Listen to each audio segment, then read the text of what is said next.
Yo, so I'm actually going to start out this video by plugging a little bit of something that me and KJ run slash do slash I don't know. UGL season 3 applications are open. I made a whole video on it. If you want to check that video out, I'll leave the link in the description. I'll put a little hyperlink to it at the top right hand corner of the screen. I think that's where it's at. But basically, applications are open. We've got a couple more Wi-Fi spots left where there's going to be upper division, lower division, and there's going to be showdown division, which is just going to be basically we're going for more high level competition in that one. There's not a lower division of that one yet, but if you are interested, the application will be in the description, and let's get on to the video.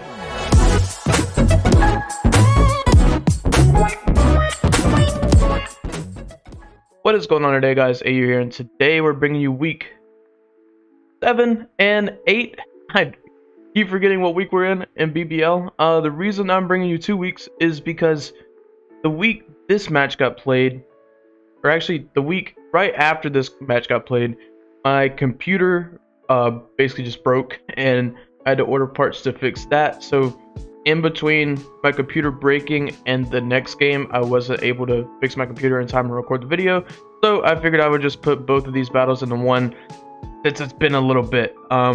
Because of that, there's not going to be quote-unquote team builders. So we're just going to run through the team really quick before, and then we're going to rewatch these replays, and that's going to be the video. But you can see my opponent. We faced M-Man in week 7.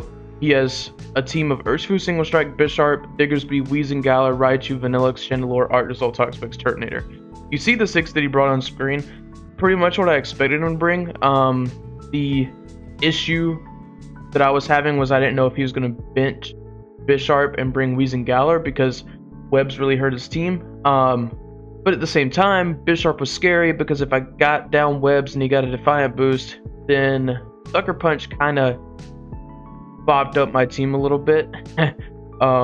Apparently I forgot to bring my shiny forms in this week too, but Sucker Punch kind of hurt my team a little bit. So my way of playing around that was sub Nidoking. If I did get the Webs up, he did come in, he was at +2. I could go into Nidoking, sub on the Sucker Punch, and then Earth Power and take care of the Bisharp. That's kind of my way around that. I was Scarf Latias. I didn't bring Urshifu Rapid Strike because Rocky Helmet Toxapex just kind of demolishes that thing. And didn't really do anything in the matchup for me. So I left that on the bench. Lycanroc, obviously, because it revenges basically everything on this team. After a Swords Dance, it does like 80% to Toxapex with Drill Run. Rabombi has been great. I've loved prepping with Rabombi. It can come Quiver Dance and Webs to the same match, so it can kind of play 2 roles, whichever one you want to play. If it can set up in front of Toxapex, then I'll set it up in front of Toxapex. If it can set Webs, then I'll set Webs. Nidoking, obviously, because the only thing he has faster than it is his Urshifu, and he had a Raichu, which was the only other thing faster than it. Everything else is slower than Nidoking. So with Webs up, Nidoking's the fastest thing on the field and kind of demolishes the whole team. Moltres to kind of help with the Arctozolt, but mainly to help with the Bisharp. And Licky Licky, obviously, to deny any screens that the Vanillix wants to put out because of Cloud9. We also were able to run defensive Licky Licky in this match, so we take Bolt Beats a lot better. Also, we're Chopple and counter for the Urshifu, because Wicked Blow is allowed in this league. The Urshifu is like really hard to manage, really hard to deal with, but let's see how this goes. I need to move this over where I can see, and we will start the battle. So I lead off with Lycanroc here because it has a pretty good matchup against everything. He leads Toxapex, which just means we go hard into Latias here. He gets a knockoff. We lose our Choice Scarf. That's not horrible. I tried to read the Bisharp coming in. Didn't work. Here we see Spadef Toxapex, which is big because that determines our Lycanroc calcs a lot. So we see Spadef Toxapex. We're able to just go ahead and put that in the calc as Max Spadef.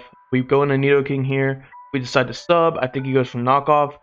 Scald would have been an alright play there, but then this thing gets demolished by Earth Power. Scald comes out. Do we Earth Power again here? Yeah. Urshifu comes out, we Earth Power again, and then the Urshifu goes down to 13%. And then here's my thought process here. So on this turn, Urshifu comes out, it takes the big damage. At this point, Urshifu's faster than this no matter what, even if it is banded. But at this point, I'm like, okay, I don't know if this is banded Urshifu or if this is Scarf Urshifu. The only Pokemon on my team that I can scout that damage with is Ribombee. It resists Wicked Blow, it lives banded, and it resists CC. I don't think he would go for CC here, but it resists it in case he did. But it resists Wicked Blow, lives banded, and lives Scarf. We'll be able to see that calc, see that damage on if it is Scarf or if it is banded, because the thing is, if it's Scarf, 2 Wicked Blows will kill, but 2 Wicked Blows won't kill Moltres. So if it's Scarf, I just go Moltres, and we were able to run leftovers because he had no rock setters on his team other than Bisharp, and I doubted that that thing was coming rocks. So Wicked Blow never 2-hit KOs Moltres if it's Scarfed. But what we see is that it's banded, which means Ribombee is faster, which means I can just get up webs here. I don't have to worry about clicking Moonblast or anything. I just get up webs. And then at this point, I'm thinking, okay, I'll just get damage off on Bisharp and punish him for trying to set up a Swords Dance. If he does go for Sucker Punch, he goes for Sucker Punch. But he goes for Knockoff, and we see that he's faster. He's Scarf Bisharp in this match, which in my mind means that he's not Sucker Punch. I don't understand why you would be Scarf Sucker Punch. So this automatically just throws the threat of Bisharp out of my mind, because at +2, no Sucker Punch, and then he'll be coming in at -1 because of the webs. He'll be neutral speed at +2. I don't really care. I have things that will speed it. I'm not expecting Sucker Punch to come out. Everything's faster than it. So we're chilling with this Bisharp at this point. So the Bisharp threat in my mind is gone. We go into Moltres to kind of try to force him out. He doesn't switch. He just goes for the knockoff, risks the Flame Body Burn. We use her, and at this point, I just don't think he's switching ever. So I let him get the damage on Lycanroc, and then we just go for the CC and pick up that KO. And then after this, I think he goes Vanillix.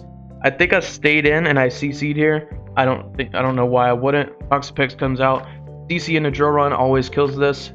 So we do exactly that. We CC, then we drill run and get rid of the Toxapex. It did crit, but I don't think that crit did not matter. Goes back into Vanillix here. I switch out because I don't want to die to Hail. And just go into Licky Licky, because Licky Licky basically just hardballs this thing. And it goes for Veil. Cloud9 blocks that. We go for Knockoff, get rid of its Icy Rock. Blizzard comes out. We just kind of wish, protect, stall this thing. I kept clicking Knockoff because Chandelure was still kind of a threat at this point. Calm Mind was. So I wanted to make sure that that Chandelure couldn't just come in for free.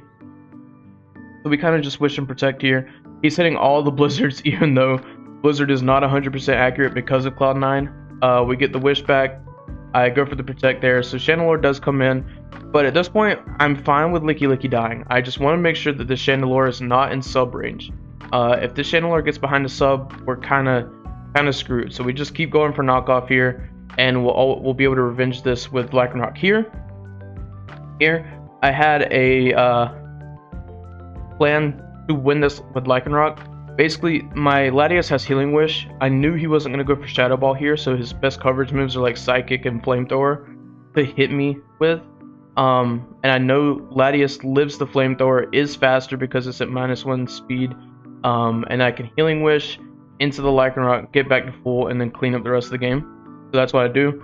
I hard switch into Latias after the second knockoff, take the Flamethrower, because Latias wasn't really doing anything at this point. We take the Flamethrower, we Healing Wish into the Lycanroc, because then we just get to come in, Excel Rock, CC, CC. That's basically what happens. Vanillix comes out. Since we have the webs up, the Arctozolt is slower than our Lycanroc. I made sure to EV for that. So when Arctozolt does come out, we just kill this thing with CC. And then Urshifu comes out, and we are able to Excel Rock and kill that. But basically, Lycanroc got 6 kills this match, and for my overall kill leaders of all my whole draft career, Lycanroc is now 4th because of this game. But yeah, Lycanroc kind of popped off. So that's game 1. Let's go ahead and jump into game 2. Alright, now for the next week, we are up against Red and the Georgian Greninjas.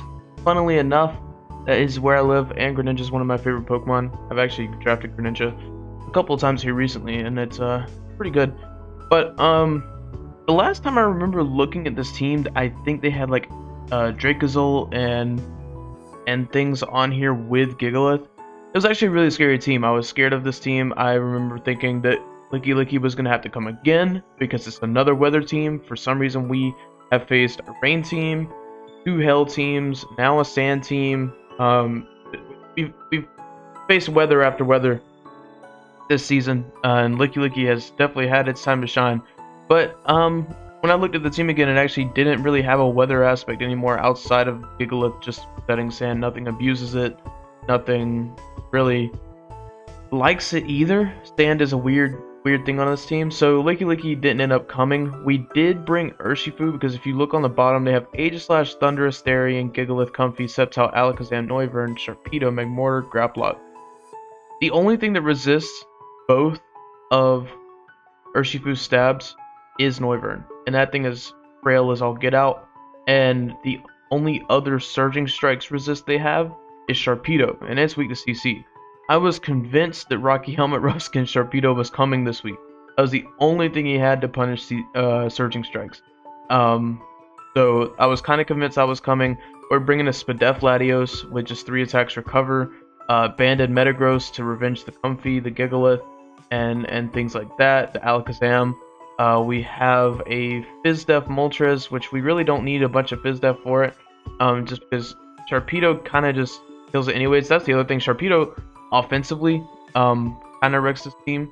Don't have any resistances to its dual stab on this team other than Urshifu. And if it's physical Sharpedo, we can kind of deal with it, but it does get Psychic Fang, so that's something we need to look out for. Nidoking came as Life Orb, it just puts a lot of pressure on the team, and Lycanroc came as SD because it can just eventually clean up at the end of this game. But we're gonna hop in, and I think I accidentally just stopped the recording. We're gonna hop in and start the battle. I meant to click start battle and click stop recording. But we lead Nidoking here. I was hoping to catch like a Aegislash lead, a Gigalith lead, but he let Alakazam, so we didn't get the rocks up. He Shadow Balls. Like I said, we're Spadef. We eat that up.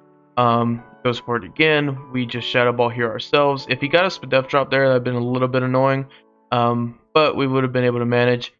So here we're able to just recover up. And the way he brings this Aegislash in, I'm like, okay, this is 100% weak policy. He was trying to bring it in on a Shadow Ball and broadcast weakness policy. So he brings that in. I'm guessing weakness policy. I go into Moltres. At this point, +6 Aegislash still doesn't do anything to Moltres. I decided to just flamethrower and get damage off. He goes into Gigalith. We see he's not sand, so he was sturdy, but that doesn't matter anymore. We get the U-turn out into our Urshifu. Like I said, he has no Surging Strikes resist other than the Sharpedo. And the fact that he didn't go into the Sharpedo here tells me that it's probably Speed Boost. He goes into his Comfey and opts for his Comfey to be his check. Comfey gets taken down all the way to 6%. Probably a couple more different rolls and we would have been able to take that down. Draining Kiss is obviously coming out. We go into Nidoking and we just get to hit something here, but I think I go for rocks. I do go for rocks. So here you can see he goes for the Aqua Jet. Here I was kind of willing to let Nidoking just die. When I saw sturdy Gigalith, didn't really need Nidoking around, just because I don't know. Nidoking was here to put pressure on, but at the same time, at this point in the game, I felt like it was more beneficial for me to figure out exactly what this Sharpedo is. So we would have seen if it's Life Orb, we would have seen if it was Special, we would have seen if it was Scarf, if it was Speed Boost. We would have gotten a lot of information on this turn, and if it was Scarf, it just kills here. We come back in with Urshifu and we revenge it with CC because it can't protect on Urshifu to even get a Speed Boost. So we would always be able to revenge it. So he does Aqua Jet and it doesn't kill, so Sludge Wave just ends up killing this back. But I did want to talk about my my thought process there. Alakazam comes back out. We know that Latios completely walls this. Even with Spadef drops here, I don't think he was getting the KO. He did crit us there, so with the Spadef drop, with the crit, he would have got us. But we're getting lucky. Basically, with those Spadef drops, I'm just gonna stay in here, recover up to a healthy percentage, and then get rid of the Alakazam once it's safe to. because I feel like what he's just waiting on is the Alakazam to go down so he can get the Aegislash in. So we finally get to kill the Alakazam here on this turn. I'm pretty sure Aegislash comes out. Yep, Aegislash comes out. I don't want to proc the weakness policy while this thing's in, so I just go straight back into Moltres. He opts to Shadow Sneak here. Kind of got lucky that he didn't get Flame Body burned there, which it is only 30% chance, but we just U-turn, predicting the Gigalith to come out, but then this comes out.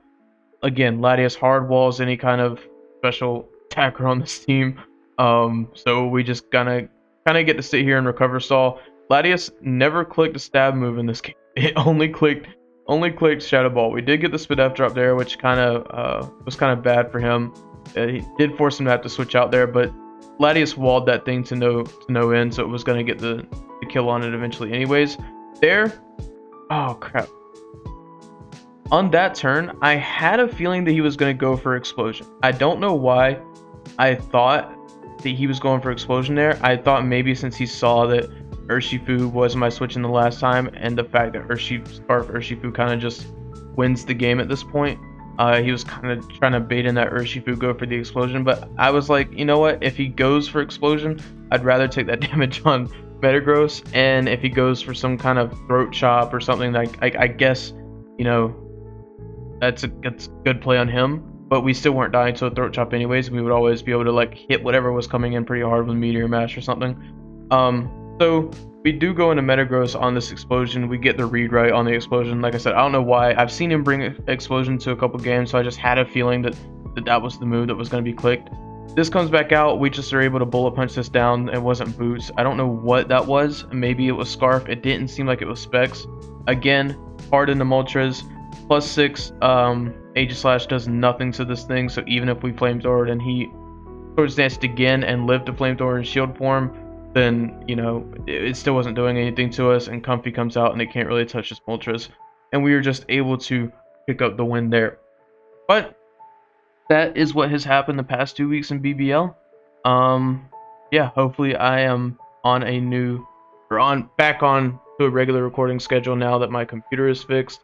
I'm settled in classes and stuff, so hopefully we'll be back on a regular schedule, and the next video should be out around Sunday-ish. But that is where I'm gonna leave you. If you like what you saw, like, comment, subscribe, and I'll catch you guys in the next one. See ya.